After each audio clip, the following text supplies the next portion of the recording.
slovenska košarkarska reprezentanca.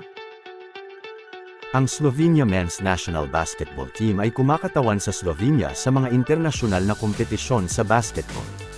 At pinamamahalaan ito ng Basketball Federation ng Slovenia. Sumali sa FIBA noong 1992, at kasalukuyang nasa ika-7 sa FIBA World Ranking. Bago ang kalayaan ng Slovenia noong 1991, kinatawan ng mga manlalaro ng Slovenia ang Yugoslavia. Isa sa 3 basketball powerhouse na bansa noon sa mundo kasama ng US at Unyong Soviet. Nang makaanib ang bansa sa FIBA noong 1992, ginanap nila ang una nitong opisyal na laro laban sa Bulgaria sa qualification round para sa 1992 Summer Olympics.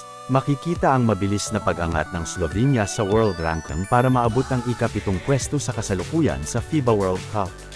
Nagdebu ang Slovenia noong 2006 na edisyon matapos makwalipika bilang ika-6 na pwesto na kupunan ng Eurobasket 2005. Noong 2010 na edisyon, naabot ng Slovenia ang quarter-finals.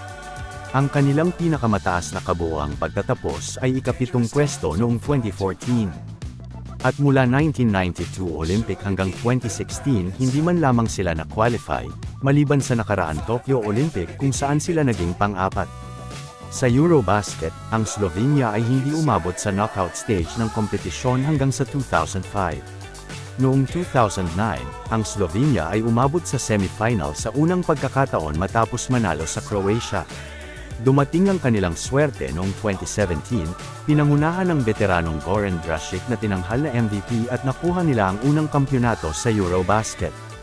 Sa Olimpiada naman, na-qualify ang Slovenia sa 2020 Summer Olympics pagkatapos makipagkumpetensya sa qualifying tournament sa Kaunas. Nanalo sila sa lahat ng laro at naging kwalipikado para sa final laban sa Lithuania. Tinalo ng Slovenia ang Lithuania sa pangunguna ni Luka Doncic na sa kanyang triple-double ay nagpadala sa Slovenia sa kanilang unang Olympic appearance.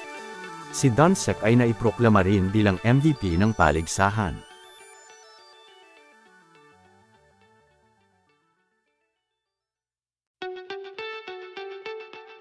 Sa kanilang pag-iral nakapagtala sila ng 1 appearance sa Olympic, 3 appearance sa FIBA World Cup, 1 gold sa Eurobasket. Notable players sa Slovenia na naglaro at naglalaro sa NBA at Euroleague sina Luka Doncic, Goran Dragic, Zoran Dragic, Vlatko Cancar, Kremen Prepelic, Jakub Blasek, Erozem Lorbek, Jiří Daux, Božidar Novbat, Bino Odra, Rasho Nestervik, Sasha Vojasic, Marko Milic, Uroš Slokar, at Primož Brizek. Muling sasabak ang Slovenia ngayong 2023 FIBA World Cup. Makakasama nila sa Group F ang Cape Verde, Georgia, at Venezuela.